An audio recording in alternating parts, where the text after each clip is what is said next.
తెలుగుదేశం పార్టీకి జనసేన వాళ్ళిద్దరు పొత్తులు నేను ఇంతకుముందు చాలాసార్లు చెప్తూ వచ్చాయి. దానికి సర్టిఫికెట్ రాధాకృష్ణ గారు కూడా ఇచ్చారు. ఏమనంటే వాళ్ళకి సంబంధించినటువంటి సీట్లది ఆల్రెడీ వాళ్ళకి తెలుసు అని, బీజేపీకి కూడా తెలుసు వాళ్ళ సీట్లు ఏంటి అన్నది కూడా రాధాకృష్ణ గారు ఇచ్చేశారు. కాబట్టి మనం చెప్తున్నది నిజమే అన్నటువంటిది అర్థమైపోతుంది.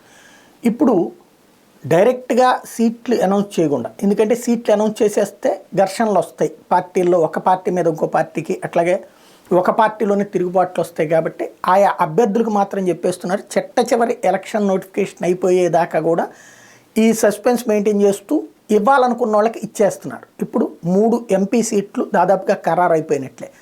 బాపట్ల నియోజకవర్గానికి సంబంధించి ఎస్సీ నియోజకవర్గం కాబట్టి నందిగం సురేష్ క్రిందసారి వైసీపీ తరపున గెలిచినటువంటి ఆ నియోజకవర్గం నుంచి ఇప్పుడు దగ్గుమళ్ళ ప్రసాదరావు రిటైర్డ్ ఐఆర్ఎస్ అధికారి అక్కడి నుంచి పోటీ చేయబోతున్నారు. దాదాపుగా ఆయనది ఖాయమైపోయింది.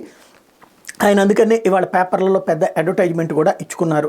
అదే సందర్భంలో గుంటూరు పార్లమెంట్ అభ్యర్థిగా పెమ్మసాని చంద్రశేఖర్, ఈయన తొలి అడుగు ప్రజాసేవక అంటూ ఎన్ఆర్ఐ 2014లో ఆశించారు, ఇవ్వలేదు. 2019లో ఆశించారు, ఇవ్వలేదు. అప్పుడు 2 కూడా గల్లాజేదు, ఇప్పుడు గల్లాజేదు పక్కెళ్ళిపోయారు. కాబట్టి ఈయన పెమ్మసాని చంద్రశేఖర్కి ఓకే చేశారు.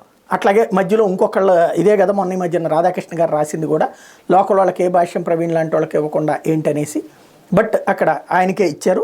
పెమ్మసాని చంద్రశేఖర్కి ఓకే చేశారు. అట్లాగే నరసరావుపేట నుండి లావు శ్రీకృష్ణదేవరాయలకు కూడా ఖరారు అయిపోయినట్టే. ఈ 3 పార్లమెంటు సీట్లు ఖరారు చేసినట్టే. ఈ 3 కూడా జనసేన అడగలేదా లేకపోతే ఏంటనేది పక్కన పెడితే తెలుగుదేశం పార్టీ అభ్యర్థులు అయితే ఖరారైపోయారు.